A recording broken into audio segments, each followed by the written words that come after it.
Punjab Kesari Navodaya times में आज के हमारे खास मेहमान हैं actor, lyricist, dialogue and script writer, बहुत ही चहीते सबके मनु ऋषि चड्ढा, जो कि जितने रोल्स जिन्होंने निभाए हैं, इतनी वैरायटी हमें दी है, इतना एंटरटेन किया है कि एक बार को ऐसा लगता है कि हम इन्हें भूल गए हैं और इनका किरदार हमें याद रह जाता है। हाल ही में आपने इन्हें फिल्म यू टर्न में देखा होगा, नहीं देखा तो जरूर देखिएगा क्योंकि आप बहुत ज्यादा एंटरटेन होने वाले हैं। तो इनकी जर्नी के बारे में, फिल्म के एक्सपीरियंस के बारे में, ऑफ कोर्स फ्यूचर प्रोजेक्ट्स के बारे में हम ढेर सारी बातें करेंगे, लेकिन सबसे पहले मनु, बहुत बहुत स्वागत आपका हमारे प्लेटफॉर्म पे। शुक्रिया, धन्यवाद, आभार आपका। पंजाब केसरी का। तो सबसे पहले तो मैं यू टर्न की बात करती हूँ। फिल्म रिलीज हो चुकी है, लोग देख रहे हैं, रिस्पॉन्स आ रहा है, पसंद कर रहे हैं लोग। तो अभी रिलीज के बाद कैसा आपको लग रहा है? अच्छा लग रहा है। कभी कभी आप जो उम्मीद करते हैं और वो पूरी हो जाती है तो बहुत अच्छा लगता है, हृदय को भी पुलकित करता है। मुझे ऑडियंस, जो हम लोग अपनी ऑडियंस मान के चलते हैं ना, हम अपने दायरे के लोगों को मान के चलते हैं, कोई दोस्त होते हैं, साथी होते हैं, उनसे तो हमें प्यार अक्सर मिलता रहता है, कुछ भी हम काम करें। लेकिन इस फिल्म से ये प्रभाव पड़ा ओटीटी की वजह से कि मैं अगर ऑटो पकड़ के कहीं निकल रहा हूँ तो ऑटो वाला भी कहता, सर अभी आज ही हमने यू टर्न देखी। या किसी बिल्डिंग में जा रहे हैं या मीटिंग में जा रहे हैं तो वॉचमैन कह रहा है कि हमने आज ही यू टर्न देखी। तो बहुत ही स्ट्रॉन्ग रीच है इस फिल्म का। लोग देख रहे हैं, और क्योंकि मेरा किरदार लोगों को पसंद आ रहा है, इसलिए मुझसे वो दो पल दो क्षण रुक कर प्रेम की, प्यार की बात करते हैं, मेरी तारीफ करते हैं। और आई थिंक इसे ही कहते हैं कि फीडबैक है। फिल्म के बारे में भी लोग बहुत अच्छा बोल रहे हैं, which is also very good thing. Film के बारे में भी बहुत अच्छा है। Right, right. सो ये जो वैलिडेशन एक एक्टर को मिलता है, फैंस के जरिए या जो ऑडियंस है उनका जो काम देखती है उसके जरिए, जैसे आपने खुद कहा कि कई बार अनएक्सपेक्टेड हो जाता है कि जिनसे हमने उम्मीद नहीं की थी वो फिल्म देख रहे हैं और आपको बोल रहे हैं। तो ये जब आप फिल्म कर रहे थे या जब आप इस सब्जेक्ट, इस प्रोजेक्ट के साथ जुड़े, उस वक्त मनु आपके दिमाग में था कि फिल्म इतनी पसंद होगी और आम जनता भी, इतने सारे लोग उसे देखेंगे? देखिए, हर चीज को ना थोड़ा थोड़ा हम प्रोफेशनली भी लेते हैं।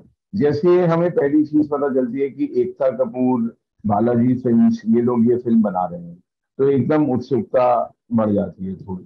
फिर मिला जाता है डायरेक्टर से। डायरेक्टर ने जो नरेशन दिया था पहला, बिना स्क्रिप्ट को पढ़े, आरिफ ने, मतलब आप वो इतने कामली उन्होंने नरेशन दिया था, और बिना किसी बैकग्राउंड म्यूजिक के, आप यकीन मानिए, बिल्कुल उन्होंने कनेक्ट कर दिया था मुझे।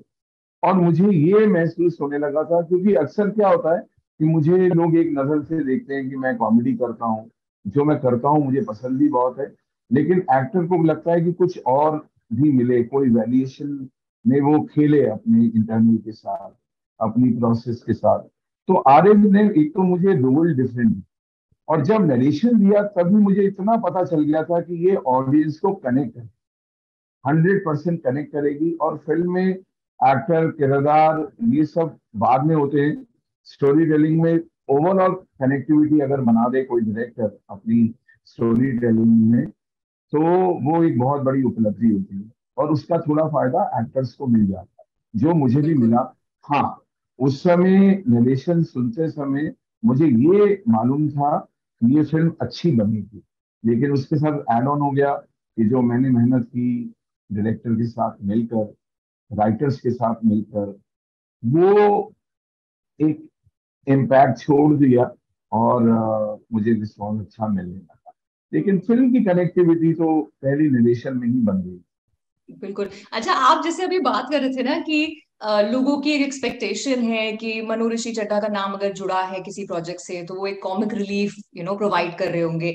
तो अभी आप जैसे बात कर रहे थे तो मुझे बिल्कुल ये सही तरीके से रिलेट हुआ, क्योंकि जब मैं फिल्म देख रही थी और आपके किरदार को फर्स्ट हाफ में देखा तो मुझे लगा अरे you doing what you do best.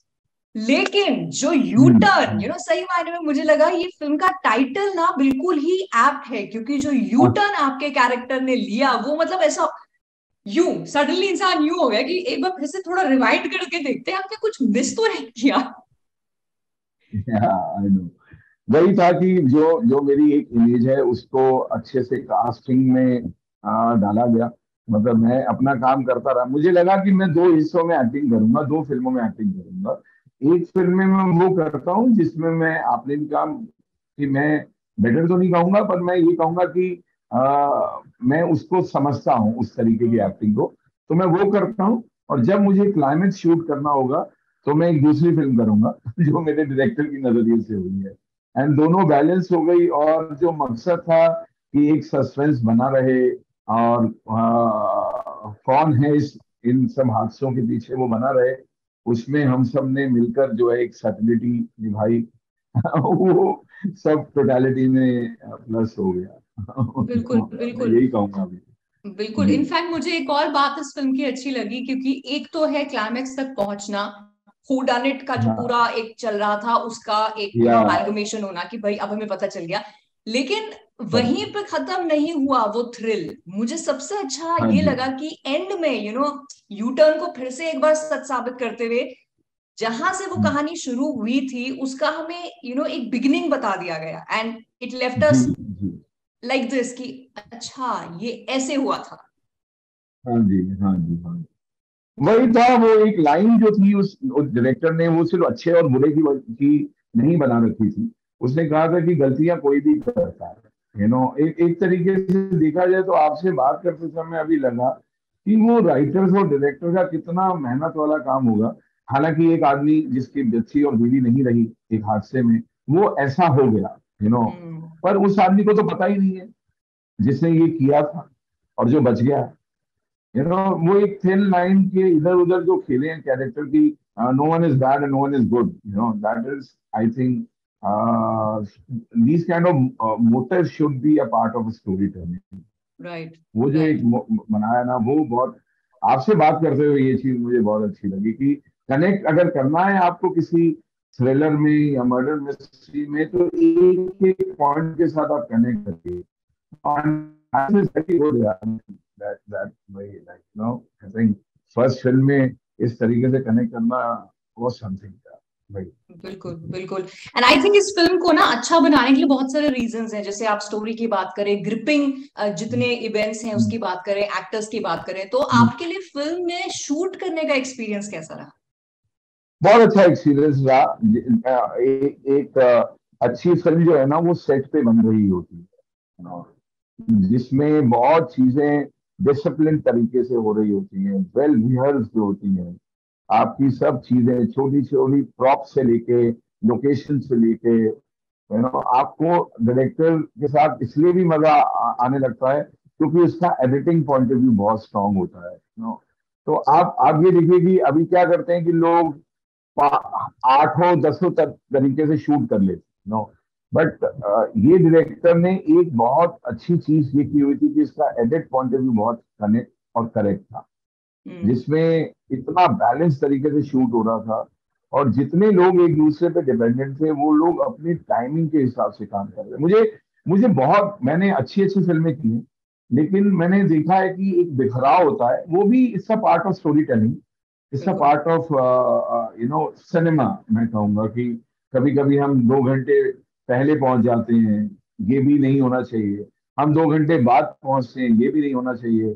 कभी कभी हम टाइम से पहुंचते हैं और बहुत चीजें आपके पास नहीं होती हैं, लोकेशन का इश्यू हो रहा होता है, कैमरा ऑन नहीं हो रहा होता है। पर ऐसे कोई भी ऐसी चीज इस फिल्म के साथ नहीं हुई। इतनी रिहर्स फिल्म थी। प्रोड्यूसर और डायरेक्टर, ईपी होते हैं, डायरेक्टर होते हैं सेट पे, जिनसे जिनका एक दूसरे के साथ मतलब एक अलग ही रिश्ता बन जाता है कि यार मुझे ये चाहिए, वो हम्म। पहले से तय था, ये है ऑलरेडी, अगर इससे इसके अलावा भी कुछ चाहिए तो वो भी अरेंज हो जाता था। बड़ी स्मूथली ये फिल्म निकली। एक तो ये प्रोसेस थी पूरी की पूरी, और दूसरा डायरेक्टर के साथ जब आप काम करते हो और आप बोलते हो कि हाँ मैं ऐसा करना चाह रहा हूँ, उसको सुनने वाले डायरेक्टर बहुत कम होते हैं।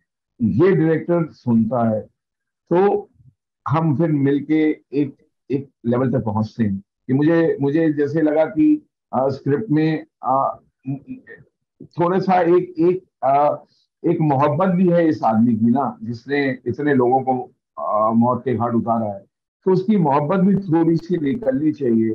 तो हमने बैठकर सेट पर राइटिंग भी करी, एक डायरेक्टर ने कहा कि हाँ सर ये करते हैं, और वो सब चीजें ना बहुत स्मूथ बना देती है, बहुत कंफर्टेबल बना देती है, और बहुत एंटरटेनिंग बना देती है, और राइट। फिल्म को आप महसूस करने लगते हो कि बस ये ना करेक्ट जा रही है।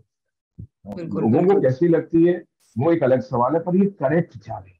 हम कोई सवाल अगर उठा भी लें तो फिर ये उसी समय पूरा हो जाना चाहिए, वो चीजें मतलब उसके जवाब मिल जाने चाहिए, वो चीजें बहुत अच्छी थी।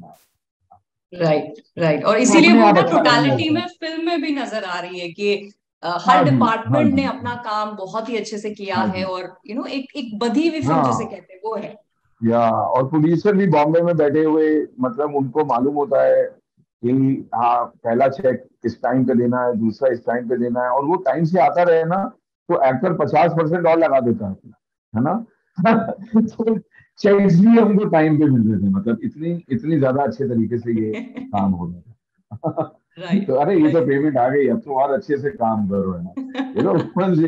कि इतने एक एक चीज करेक्ट बैठ रही थी इस फिल्म की। जी जी।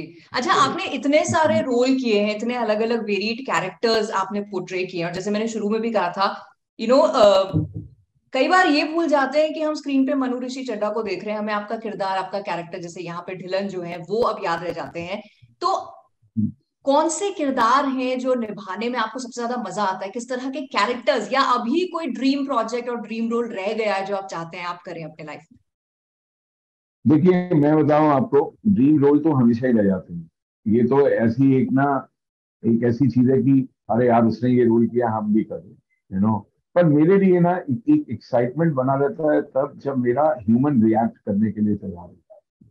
मैं एक्टर से पहले एक ह्यूमन हूँ, और अगर अगर हम एक्शन रिएक्शन की ही बात करते हैं एक्टिंग में, कि सामने वाला एक्ट करता है हम रिएक्ट करते हैं, this is what one thing which I learn from my my guru, who is in Delhi right now.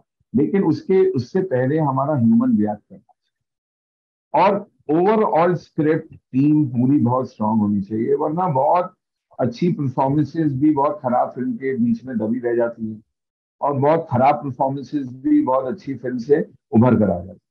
तो में? ड्रीम रोल तो मेरे मेरे कोई तय नहीं है, मैंने हमेशा अपने आप को ये कहा एज एन एक्टर कि मेरे तय नहीं है। लेकिन ना अभी अभी हाल फिलहाल क्या होने लगा है, जैसे आई एम 51 ना हो, और मुझे लगता है कि यार मनोज वाजपेयी जो है वो मुझसे 1 साल बड़े हैं बस, तो मैं और वो बिल्कुल अलग अलग दिखते हैं स्क्रीन पे, क्योंकि वो बहुत फिट रहते हैं।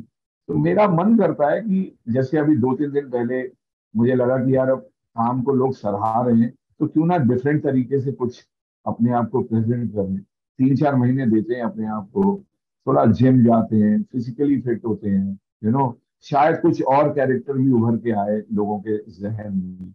तो जैसे मेरा अभी भी मन करता है, ड्रीम रोल तो क्या होगा, लेकिन मुझे लगता है कि एक होता ना हीरो हीरोइन वाली एक लव स्टोरी होती है, जिसमें अब क्योंकि लोग 50 साल के आदमी की भी इश्क को दिखा सकते हैं, मेरा हम्म। ना बहुत मन है कि मैं एक अच्छी लव स्टोरी करूं, जिसमें मैं मेरे और मेरे साथ कोई फीमेल एक्टर हो, और हमारी एक लव स्टोरी, मुझे लव स्टोरी कहना करने का बिल्कुल। और बहुत। जिस तरह से अभी बदल रहा है एंटरटेनमेंट का हाँ जो जरिया है, हु नोज, ये आपने कह दिया यूनिवर्स मैनिफेस्ट ये- करके आपको जल्दी से दे दे।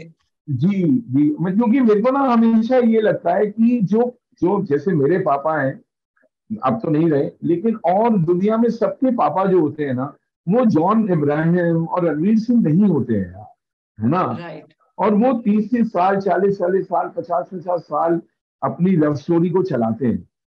तो क्यों नहीं कोई कुछ कहानियां ऐसी भी बने जो मेरी उम्र के हिसाब से भी हो, I am fine with it, और थोड़ा बेहतर लगे, थोड़ा अच्छा लगे लोगों को।